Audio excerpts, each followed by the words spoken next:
Biasanya orang kalau ke dukun buat nyelesain masalah mereka dengan cara instan kan pasti mereka mikirnya. Iya. Nah sebenarnya masih banyak ternyata orang yang mikir jalan keluar tercepat itu adalah ke dukun. Padahal banyak banget efek negatif yang akan timbul kalau misalnya lo percaya dukun tuh bisa nyelesain masalah lo secara instan.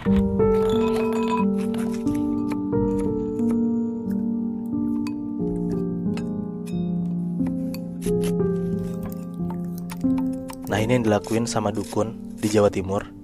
Sebut aja nama dukun ini Yatno. Oke. Dia tuh pakai black magicnya gitu Nat, yang bikin orang tuh bisa dapetin kerjaan atau orang yang dia incer. Dia bisa juga nyelakain orang dengan cara santet.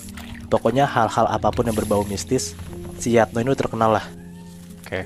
Tapi yang beberapa warga desa sana notice, Yatno itu suka dan lebih banyak nerima dalam tanda kutip pasiennya itu cewek-cewek. Dan gak dikit juga, pasien-pasien Yatno itu cewek-cewek yang umurnya di bawah 35an tahun. Gue ceritain dikit soal Yatno ini ya. Dia ini emang udah jadi dukun tuh udah lama banget Nat. Dia sekarang umurnya 60an tahun, dan dia itu udah jadi dukun dari sekitar umur 35an tahun lah. Nah dia bisa dapat kekuatan atau black magic ini dari dia nyembah setan. Dia itu selalu ngasih sesajen atau ngelakuin apapun yang setan ini mau, biar tuh dia bisa sakti, biar dia tuh bisa jadi dukun yang ampuh dan terkenal gitulah di daerahnya. Nah salah satu cara dia dalam tanda kutip menyembah setan itu adalah dari dulu di setiap malam Jumat dia itu selalu berhubungan badan sama setan ini. Wow. Nah setannya ini tuh kayak kuntilanak gitu Nat. Cantik banget lah. Tapi lidahnya si kuntilanak ini tuh selalu ada ulernya. Oh, oke. Hal yang dia lakukan itu ternyata berbuah hasil. Tapi buruknya, dia itu jadi ketergantungan akan seks. Dia tuh ngerasa berhubungan badan sama si sosok cewek ini tuh bener-bener enak banget. Tapi karena dia cuma bisa seks di setiap malam Jumat, hari-hari lainnya kosong dong. Iya. Dia gak punya istri, ya jadi dia gak bisa ngelakuin hubungan badan seenak dan semaunya dia aja. Nah saking ediknya, akhirnya Yatno nih ngelakuin tindakan-tindakan yang bikin hasrat seksualnya tuh terluapkan lah ke pasien-pasiennya dia ini. Yang mana makanya dia selalu ngambil pasien-pasien cewek muda ini. Nah salah satu korban dari Yatno ini adalah Sarah, cewek umur 19 tahun. Wow. Sarah ini mau banget masuk ke salah satu organisasi yang dia pengenin banget, karena prospeknya tuh bakal tinggi banget kalau misalnya dia masuk organisasi ini. Terus? Dan kebetulan kan dia orang desa ya Nat. Yang aksesnya tuh pasti nggak gitu banyak kan. Nah makanya Sarah mikir ya sebisa mungkin apapun itu caranya dia harus masuk organisasi ini. Bentar, mau ini organisasi kampus atau gimana sih? Enggak, ini organisasi luar. Kalau misalnya lo masuk ini nih, lo tuh bakal prospeknya tinggi banget buat dapet kerjaan, Oke. buat ke luar negeri gitu lebih. Iya. Nah, Sarah ini datanglah ke tempat prakteknya si Yatno. Di malam itu, dia datang sama temannya berdua, namanya Vivi. Pas ditanya sama Yatno, kenapa mereka berdua ke tempat Yatno, ya dia jelasin lah alasan yang tadi gue bilang sebelumnya. Di situ, Yatno tuh ngasih syarat-syarat yang harus Sarah penuhin, dan syaratnya itu katanya nggak memberatkan Sarah sama sekali. Nah, Yatno nanya, atasan organisasi yang kamu mau masukin ini laki-laki atau perempuan? Sarah jawab, laki-laki.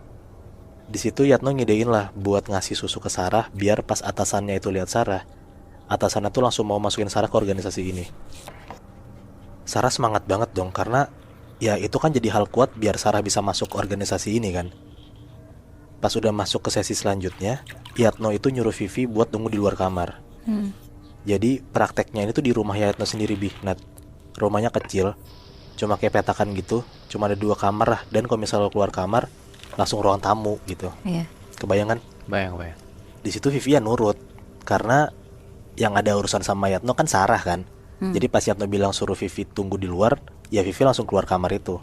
Di dalam kamar ini, Sarah ini diajak ngobrol lah sama Yatno, pendekatan gitu biar akrab. Ngobrol, lama-lama Yatno ini ngasih syarat baru yang harus Sarah lakuin. Syaratnya itu adalah Sarah disuruh buka baju, biar Yatno bisa ngasih minyak di badannya Sarah, yang katanya minyak itu tuh manjur banget buat bikin orang terpikat. Awalnya Sarah kaget dan bingung, maksudnya kayak kok harus buka baju segala gitu. Tapi Yatno bilang kalau mau dapetin apa yang Sarah mau, ya harus ngelakuin ini kan. Ya udahlah, akhirnya Sarah terpaksa buka bajunya. Di situ pas Sarah udah buka bajunya, Yatno bilang, dalaman kamu lepas juga. Nah di situ Sarah takut banget karena ya takutnya kan Sarah dicabulin atau gimana gitu sama Yatno ini kan. Iyalah. Tapi Yatno lagi-lagi bilang, enggak, ini emang bagian dari ritualnya. Saya nggak akan ngapa-ngapainin kamu. Ini yang kamu mau, saya akan kasih. Dengan berat hati, ya akhirnya Sarah ngelakuin apa yang Yatno suruh. Sarah disuruh tiduran tuh Bi. Nah, pas lagi tiduran, Yatno mulailah ngelakuin hal-hal kejinya.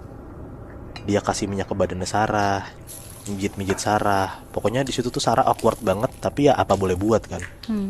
Dan akhirnya setelah 1 jam berlalu, Yatno ngelakuin lah tindakan asusila ini. Dia berhubungan badan sama Sarah.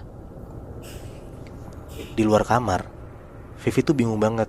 Kayak kok lama banget gitu ritualnya. Tapi ya dia nunggu aja lah, karena apa boleh buat kan, disuruh nunggu di luar. Dia gak tahu apa-apa tuh di dalam kayak gimana.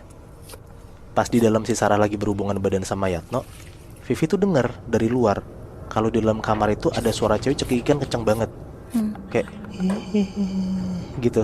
Kayak cewek serem ketawa gitu, kebayang kan lo berdua? Nah, di situ tuh Vivi takut banget ada suara cewek gitu dari dalam kamar. Vivi langsung tuh ngetok-ngetok kamar Yatno, tapi nggak ada tanggapan sama sekali dari dalam. Vivi nelpon lah si Sarah, tapi ya nggak diangkat sama Sarah sama sekali. HP Sarah tuh kedengeran hidup dari luar sama Vivi, tapi yang nggak diangkat sama Sarah.